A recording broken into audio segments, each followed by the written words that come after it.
大伙好啊，今天咱们聊点带劲的，保准让你听完对现在的世界局势有个新认识。F-35在伊朗上空被击中，你没听错，就是那个号称世界最强、单价超过1亿美元的5代隐身战机出事了。这事发生在2026年3月19号凌晨，地点是伊朗中部上空。当时这架美军的 F-35正飞着执行任务呢，突然就被伊朗的防空系统给盯上了。紧接着，伊朗直接放出了击中战机的视频，画面里火光一闪，这架空中贵族直接被打成了重伤。美军这边呢，虽然没直接说被击落，但美国中央司令部也承认说这架飞机确实在执行任务时受损，最后紧急迫降在了中东的一个基地里。大家想想看，这可是 F-35啊，是美军乃至整个北约世界的心头肉，是绝对制空权的象征。结果呢，在伊朗这种被制裁了这么多年的国家面前，居然破防了。这种反差感简直就像是一个全身神装的满级大佬在新手村被一个拿弹弓的小伙子给削了。今天咱们不吹不黑，扒一扒这次意外到底是怎么发生的，是伊朗真的掌握了破解隐身的神技，还是纯属运气好碰上了天时地利，以及这一枚导弹下去到底会把美国及其盟友那套引以为傲的作战体系打出了多少个窟窿。这次事件背后的水可比想象的要深得多。正式讨论前，咱们得先承认，美军的实力那确实不是盖的，人家强是有道理的。美军打仗有一套极其科学、极其严密的6步走套路。第一步是情报开路，靠着全球最强的卫星和网络监听，把对手的家底摸得透透的，甚至在对方内部安插内应。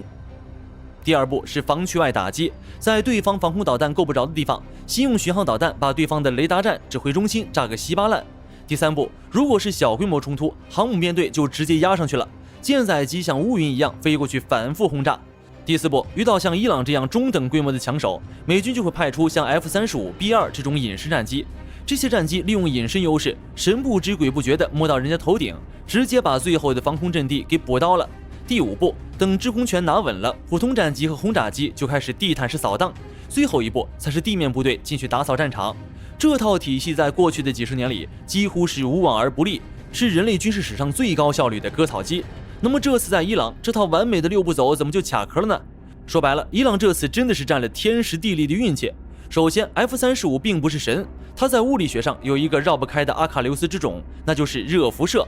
你想啊，一架飞机在天上飞，发动机喷出的热气那是几千度的高温，就算 F-35的雷达隐身做得再好，就像在黑夜里穿了一身黑衣服，雷达确实看不见它，但只要它还在动，那就是一个移动的大火把。伊朗这次大概率是走了大运，美军飞行员可能为了执行某种特定的抵近侦察任务，飞得比平时低了一点，结果呢，正好撞上了伊朗预设的一个光电传感器埋伏区。要知道，这种光电系统是完全不发信号的，它就像是猫头鹰一样在那盯着，只要你飞进它的视野，它就能靠捕获热信号把你锁定。这种概率极低的偶发事件，恰恰就在3月19号那天发生了。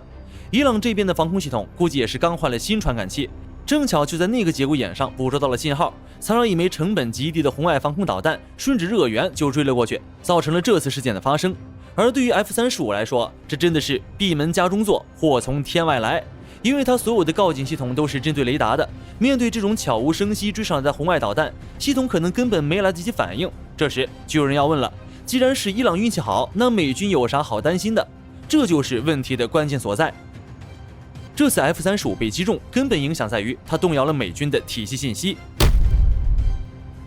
第一个巨大的冲击就是美军深层突防战略的性价比，现在被打上了一个大大的问号。美军之所以愿意花2万多亿美金去搞 F-35计划，就是觉得只要隐身就能省掉大量的护航兵力。以前是几十架飞机一起上，现在一架 F-35就能搞定。可现在伊朗证明了，哪怕是靠着一点点运气和几万块钱的廉价导弹，也能让1亿美元的战机直接歇菜。这让五角大楼的老爷们开始头疼了。如果这种非对称的拦截变得可以复制，那以后还要不要让飞行员去冒险？如果 F-35不敢深入敌后，那它就从一个刺客变成了一个普通的远程导弹发射架。花这么多钱买隐身，如果最后只能在防区外开火，那这性价比简直低到了马里亚纳海沟。这种对隐身万能论的怀疑，会直接导致美军未来的采购规模和研发方向发生大转弯。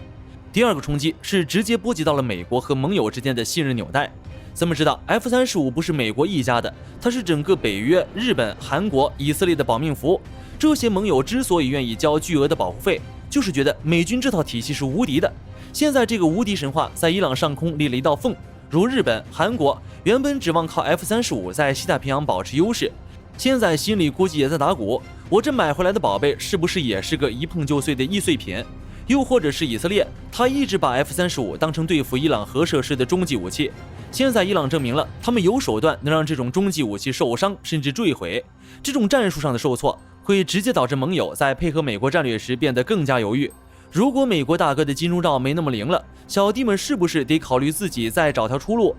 这种体系内部的怀疑和动摇，对美国全球同盟体系的打击，可比损失一架飞机要严重1000万倍。第三个冲击是美军作战套路的被迫改变。既然这种光电射伏和红外探测能通过运气击中5代机，那美军以后就不得不改变战术。原本是踹门先行，现在可能得变成无人机先上，有人机在后。这就牵扯到了美军正在紧急推进的协作式战斗机计划，也就是咱们常说的无人僚机。这其实是一种无奈的妥协，意味着美军默认了有人隐式战机在现代防空网面前是不安全的。这种战术的改变会导致整个后勤、训练、指挥体系全部都要大改。这种体系层面的大调整不仅费钱，更费时间，而且这等于向外界承认，美军目前的这套以 F-35为核心的绝对制空权体系是有明显短板的。说到这儿，咱们得聊聊美军内部的一些成长的烦恼。毕竟上述的冲击，再加上近些年传出的美军交付给盟友的飞机里有些软件还没写好，甚至雷达都没装，以及传闻说美军在飞机里留了后门，能远程控制的发酵，这种信任危机一旦处理不好，原本靠着 F-35建立起来的技术同盟就会像多米诺骨牌一样，因伊朗这枚导弹的推倒，让后面全面出现震颤。大家应该知道 F-35计划现在的全寿命成本已经达到了惊人的2万亿美金，这钱花的真的是让人心惊肉跳。而且罗马公司现在的交付也出了问题。根据2026年3月的最新进展，美军确实已经开始准备接收一批没有安装机载雷达的 F-35战斗机，这反映出美国军工体系在大规模协作和供应链管理上的疲态。这并不是说美军不行了，而是现代高科技武器实在太复杂了，复杂到每一个软件版本的延误都能导致几百架飞机处于待并交付的状态。如 T-23升级不仅严重延误，而且目前正处于一个非常尴尬的半成品交付状态。这种待并交付状态在平时可能看不出来，可一旦到了伊朗这种高强度的实战环境下，问题就会被无限放大。伊朗这次能得手，某种程度上也是抓住了美军这个技术阵痛期的空子。美军在努力地进行技术迭代，但这种迭代太痛苦、太漫长，给对手留下了可乘之机。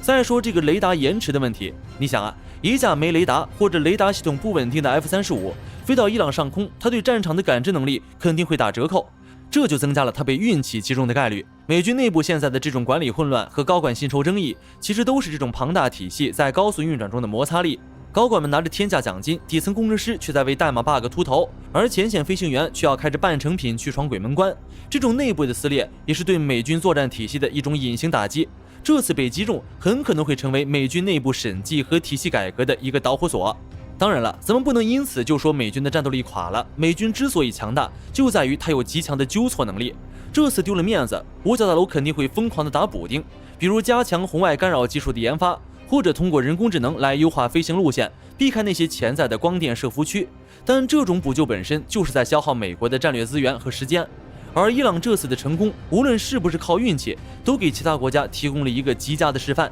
那就是如果你没钱搞昂贵的隐身机，那你可以花小钱搞一套极致的光电探测和红外防御体系。这种低成本反制高科技的模式一旦普及，全球的空战规则就得重写。美军过去那种靠代差就能降维打击的舒适区，以后可能再也没有了。还有一个深层的冲击是关于美国对中东局势的控制力。以前美国说要对伊朗动武，伊朗心里可能也虚，但现在伊朗证明了他们有能力让美军最心疼的宝贝战机挂彩。这种心理博弈的天平已经开始向伊朗倾斜了，这会让美国在处理伊朗核问题或者是该地区其他冲突时变得更加束手束脚。如果你不能保证绝对的安全，那你所谓的军事选项就只是嘘声恫吓，这会对美国的外交信用产生连锁反应。很多中东国家可能也会觉得，既然美军的 F-35也不是金刚不坏之身，那咱们是不是也可以不用完全听华盛顿的？这种权力的流失是任何先进武器都补不回来的。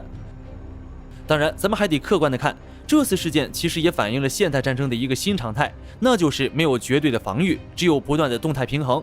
美军追求极致的雷达隐身，对手就追求极致的光电探测，这就像是矛和盾的较量，永远没有尽头。这次伊朗运气好，捅破了美军的盾，下次美军可能就会升级自己的矛。但问题在于，这种博弈的成本是不对等的。美国需要花几千亿美金去维护这个盾，而对手可能只需要花几千万就能找到漏洞。这种成本不对等的消耗战，才是美军及其盟友最害怕的事情。一旦美军的作战体系陷入这种低效的消耗，它的自由航行就会像被白蚁啃食的木粮，表面光鲜，内里空虚。再说回那些盟友，北约那帮兄弟，他们现在不仅担心飞机的性能，更担心飞机的后勤。如果 F-35这么娇贵，在伊朗上空稍微擦一下就得紧急迫降，那要是真爆发大规模冲突，这些飞机的妥善率能有多少？是不是打一仗就得修半年？这种对出勤率和维护成本的担忧，会直接导致盟友们在未来的国防预算里缩减 F-35的订单。这对于美国的军工复合体来说，简直是断人财路。这种利益链条的松动，会从内部削弱美国对同盟的凝聚力。大家是跟着你混饭吃的，如果买你的东西不仅贵还不顶用，那这买卖还怎么做下去？所以啊，咱们看这件事，不能只盯着那一架飞机。那一架飞机的迫降，其实是把美军多年来掩盖的种种体系矛盾，一股脑的捅到了台面上。技术进化的阵痛，供应链的脆弱，战术套路的僵化，同盟信心的动摇，这些东西加在一起，形成了一股强大的冲击波，正在横扫整个北约军事体系。美军需要多少时间、多少美金才能补上这个窟窿？目前谁也说不清。但有一点是可以肯定的，那个靠着几架 F-35就能吓住一个国家的时代，真的已经一去不复返了。最后来总结一下，这次 F-35在伊朗上空疑似被击中，其实是给所有军事大国提了个醒。再先进的技术也抵不过客观的物理规律，再精密的体系也有它脆弱的一环。伊朗这次或许真的是运气好，在对的时间、对的地点，用对的传感器抓住了那个1/1000的机会。但这恰恰证明了战场的不可预测性，正是高科技武器最大的敌人。美军和他的盟友们现在必须得面对这个尴尬的现实，他们引以为傲的作战体系，并没有他们想象中那么坚不可摧。在未来的天空，谁能笑到最后，恐怕不再只是看谁的支票本更厚，而是看谁能更清醒地认识到自己的弱点。那一架带伤迫降的 F-35更像是一个沉默的预言，告诉我们旧的神话正在破灭，而新的战争逻辑正在那团爆炸的火光中慢慢浮现。好了，今天关于 F-35的这个瓜，咱们就先聊到这儿。这背后的博弈恐怕还得持续很久。如果你觉得这期聊的还算顺耳，别忘了点赞关注，咱们在评论区里接着聊，看看大家伙对这事儿还有啥独特的见解。咱们下期再见。